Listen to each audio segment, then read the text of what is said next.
You're watching Monday with the Mayor here on 18 WJTS, and today we are in Huntingburg talking with Mayor Denny Spinner. How are you today, Denny? Doing well. A little bit of rain outside, but we need that with the current dry conditions, so we'll take a little bit of rain today.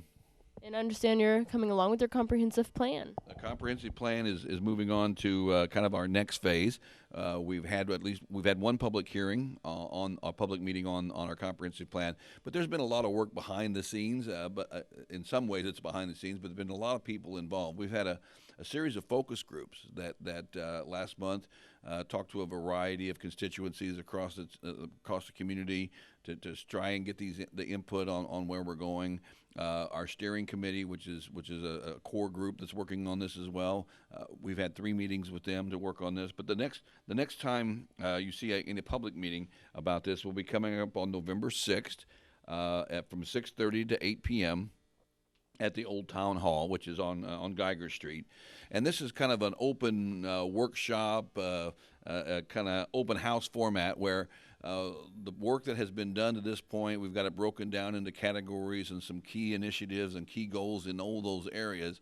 So the public during that time from 6:30 to 8 on that evening will have a chance to come in. The Taylor Siefker Williams group, who is conducting the study for us, will be there, have a chance to answer any of your questions, and more importantly, get your input on the ideas that are moving forward at this time. After that is all collected, we'll have another a meeting with the steering committee, start forming things down, and we hope to go before the Plan Commission and the City Council sometime in the spring of 2020 to kind of bring that final plan together. But again, that meeting on the 6th is very important. We're having it that night. It's kind of the kickoff of a great weekend in Huntingburg. Well, on Wednesday night, you'll have a chance to talk about our future. And then that's the kickoff of a great weekend of the Christmas stroll will be happening that weekend. And so it's kind of a good way to get the public out and get them involved in the process. And we've had great response so far. So we just encourage everyone, you can take a half an hour, you can take an hour, however much time you want to spend discussing the comprehensive plan. We're wanting to hear your input.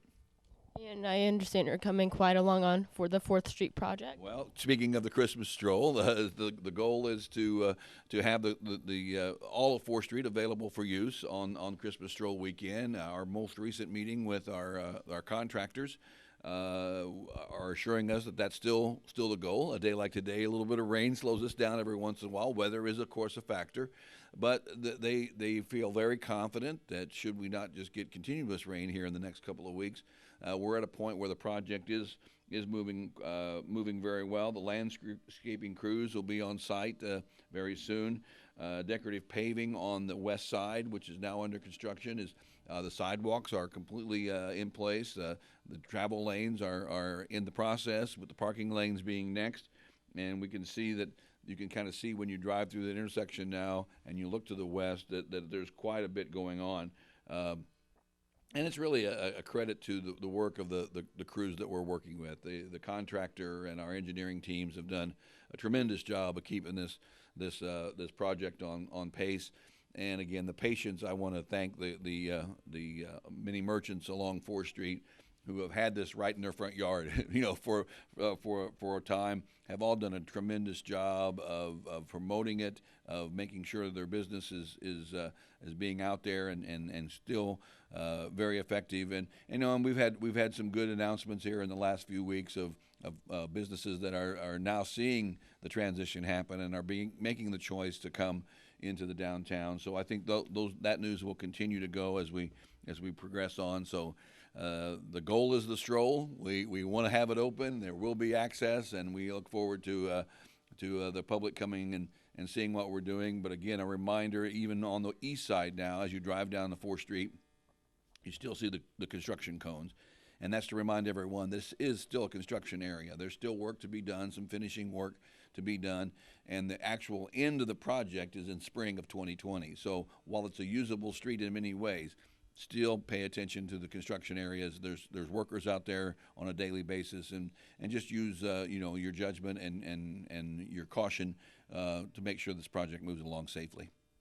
And with Halloween just about 10 days away, do you know your trick-or-treating hours yet? Yes, we do. It's a tradition. Our trick or treating hours will be on, surprisingly enough, Halloween. So on October 31st, we will have trick or treating. The traditional hours are 5:30 to 8 p.m. If you want trick or treaters to come visit your home, just make sure you have your porch light on, and you'll get a chance to meet some of our great young kids and adults too who like to trick or treat. I don't do it much anymore, but every once in a while. But so just make sure 5:30 to 8 p.m. Again, safety, safety, safety. There's going to be a lot of people out. I know that's an active time for our community. A lot of great young people out with their parents, and the streets will be busy with walkers, and they're more excited about being trick-or-treaters than watching the cars. So those of us in cars need to be especially attentive to the young folks who are having a great evening, and we want it to be fun for everyone that evening. So 5:30 to 8, be careful, have fun. Thanks for joining us today. You're watching Monday with the Mayor. We've been speaking with Huntingburg Mayor Denny Spinner today. Thanks for joining us. You're watching 18 WJTS, local people watching local people.